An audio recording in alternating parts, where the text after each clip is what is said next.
Eh bien bonsoir.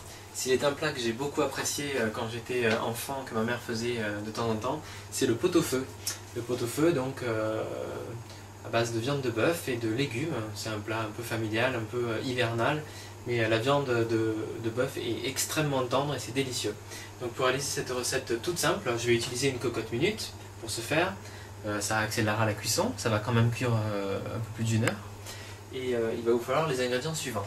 Donc des légumes, des carottes, navets, poireaux, oignons, un petit bouquet garni si vous avez, donc avec du thym et du laurier, un morceau de viande de bœuf, donc paleron de bœuf par exemple, joue de bœuf c'est excellent aussi, un os à moelle que vous pouvez demander à votre boucher, du sel et deux petits clous de girofle. Alors pour commencer la recette, vous allez mettre dans votre cocotte minute un bon volume d'eau et y déposer d'eau froide et y déposer votre viande. Donc simplement la viande, pas l'os à moelle, juste la viande et voilà. Donc on va porter tout ça, notre viande doucement à ébullition. On va y rajouter juste l'oignon en fait. Donc l'oignon que vous coupez en deux.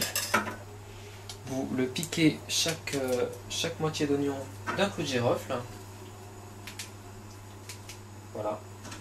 Et vous déposez l'oignon également dans l'eau.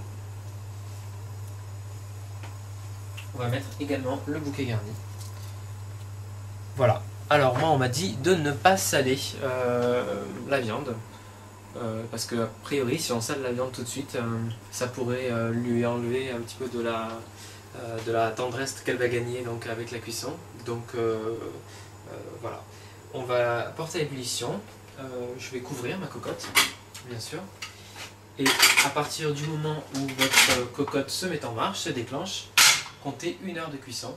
Et ça nous laissera largement le temps de préparer nos petits légumes. Voilà, après 1 heure de cuisson, j'ai arrêté la cocotte minute. Alors une petite astuce que j'ai appris il n'y a pas très longtemps, c'est que pour faire partir la pression de la cocotte minute, vous pouvez faire couler de l'eau froide dessus pendant à peu près 30 secondes.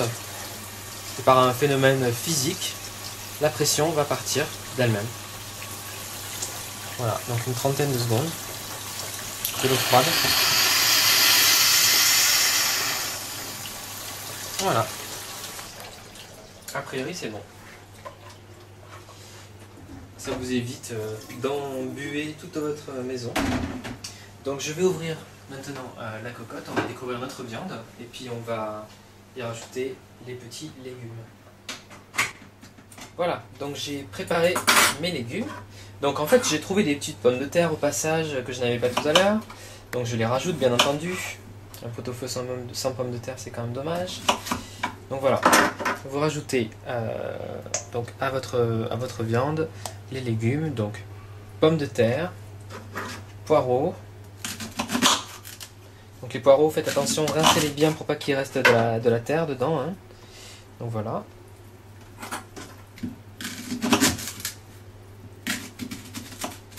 Et je vais rajouter aussi donc un navet. Voilà. C'est également à cet instant que je rajoute l'os à moelle, pas avant. Les carottes. Donc les carottes, moi j'aime bien dans le pot-au-feu les bons morceaux de légumes en fait. Hein. Donc vraiment je les coupe juste en deux. Et c'est également à ce moment-là qu'on va assaisonner. Donc je vais saler. Il va falloir mettre une bonne cuillère à café bombé de... Ah, j'ai été un peu généreux avec la carotte. De sel, de gros sel. Voilà. Donc, à ce stade, vous utilisez du gros sel. Donc voilà. À peu près ça. Plus. Nous utiliserons au moment de servir de la fleur de sel et du poivre hein, qu'on mettra sur les assiettes de façon individuelle. Voilà, donc là, en fait, on va remettre la cocotte sur le feu à cuire pendant 10 minutes. Et au bout de 10 minutes, vous allez ouvrir votre cocotte et laisser la viande dans son jus une bonne vingtaine de minutes avant de servir. C'est important de laisser la viande dans son jus après avoir arrêté la cuisson pour que les filaments se détendent et qu'elle soit bien tendre. Voilà.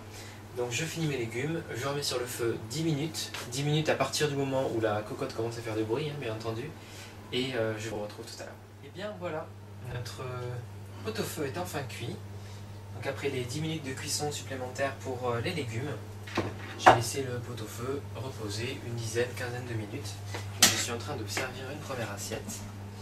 Donc vous voyez, la viande est super tendre, ça va être un régal.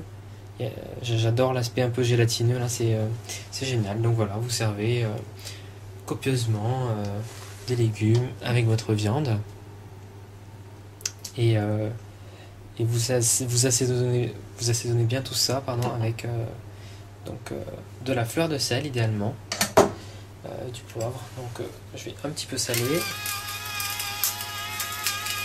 On n'arrête plus le progrès. Un petit peu poivré.